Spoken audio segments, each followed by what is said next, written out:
Here we are at the Robbie Burns Memorial Fountain in Beacon Hill Park. The fountain was put up with money raised beginning in 1897, and it was ready for public unveiling in February of the year 1900. And it's to commemorate the National Bard of Scotland, Robbie Burns, and his poetry. And standing with him on the statue is Highland Mary, who was his first love. However, Highland Mary's father disapproved of the young upstart Burns and had her sent away, and she looked after her brother who had typhus. She contracted the disease as well, and unfortunately she died. So that's the sad part of the love story of Robbie Burns. And so their love is commemorated here in the Memorial Fountain. And on the Sunday closest to Burns' birthday, the Saltire Society of Victoria gathers to have a poetry reading, to hand out heather, and to celebrate Robbie Burns. Thank you so much. Yeah. Oh, that looks made for the purpose. Yeah, we had a bigger one, but I thought this would be.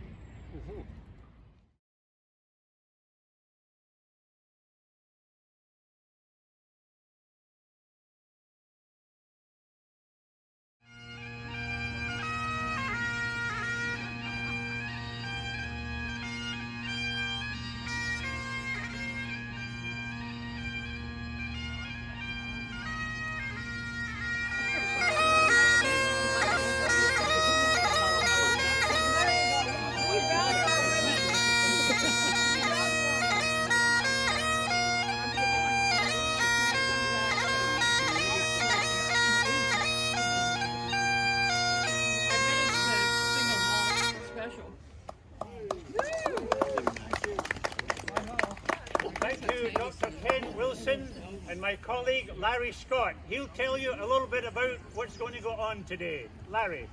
Yes, you've seen the processing of the haggis. I wish to point out conclusively that this is not roast peacock, but haggis, which is a mystery meat known in the Scottish Highlands, and you could even get the bouquet of it as I walked around, perhaps.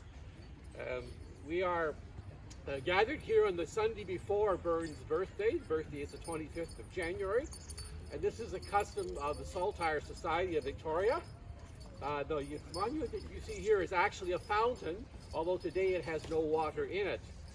The funds to build this memorial fountain to Burns and to Highland Mary was conducted by Scottish people in 1897, and by 1900 they had enough money to have the fountain built by a local stone mason.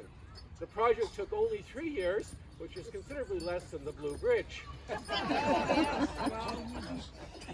This is still standing, which is perhaps a good omen. On each side there is a lion's head, and there is a small copper pipe that comes out properly. People took to calling her Highland Mary. However, her father disapproved of this relationship with this Burns character of some moral question, and she sent the daughter away, and she tended her ill brother who had typhus. And unfortunately, she contracted the typhus as well, and she died of the disease. So Burns never was able to marry her, but she was the love of his life, and she is memorialized with a statue, and you see him kneeling at her feet.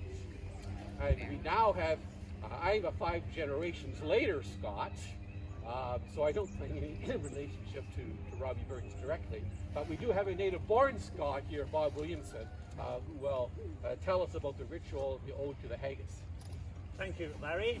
Well, as Larry has told you, Robert Burns was a bit of a free spirit, but he wrote many poems, hundreds of poems, and this poem I'm going to recite for you, he speaks about the haggis, which was a meal prepared by the Scottish peasants there, and so with a little bit of tongue-in-cheek, Burns wrote this poem to a haggis. So he wrote it, as you would imagine, in the Scottish dialect, and which I'm going to recite the original version, but in case you do not understand the words, Larry is going to tell you the English version after each verse. To a haggis. Fair for your honest, sonsy face, great chieftain o' the puddin' race. Upon them all you at your place, pains tripe or frame. Well are you worthy of a grace as long as my arm. Not that you actually require a translation, but good luck to you and your honest plump face, great chieftain of the sausage race. Above them all you take your place, stomach, tripe, or intestines. Well are you worthy of a grace as long as my arm. The groaning trencher there you fill, your herd is like a distant hill. Your pen would help to mend a mill in time o' need, while through your pores the dews distill like amber bead. Okay. The groaning trencher there you fill, your buttocks like a distant hill. Your pen would help to mend a mill in time of need, while through your pores the dews distill like amber bead. His knife sae rustic labour dicht, cut you up with ready sliced, trenching your gushing entrails bright like ony ditch. And then, oh, what a glorious sight, warm, ricken reach. His knife see rustic labor white, and cut you up with ready slight, trenching your gushing entrails bright. I told you it was a literal translation. Like any ditch. And then, oh, what a glorious sight, warm, steaming, rich. Then horn for horn they stretch and strive, deal to the hindmost on they drive, till all their wheel-felt kites believe are bent like drums. Then all good man, mair fit to reeve, be thankit hums. Then spoon for spoon, the stretch and stride. Devil take the hindmost, on they drive, till all their well-swollen bellies by and by are bent like drums. Grown especially for the occasion. Then old head of the table, most like to burst, the grace hums. Is there that o'er his French ragout, or olio would stow a sou, or fricassee would make her spew wi' perfect scunner, looks down with sneering, scornful view on such a dinner?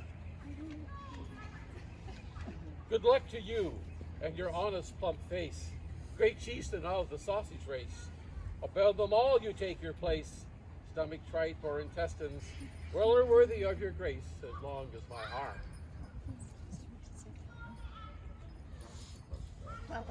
Poor devil, Bloody flood or field to dash, oh how unfit.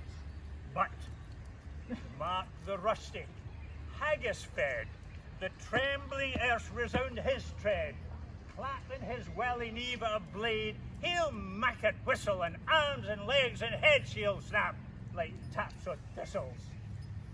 But mark Robert Burns. You drink it all at once? Yeah. It burns all the way down. That's right. it's only imitation. So is that single malt or what? Now, it was our plan with my wife that we were going to bring all little cups and give you all a taste of this absolute delicacy. Uh-oh. But I don't. the provincial minister of health said that would be inappropriate for health reasons. So, Piper, let us pipe out.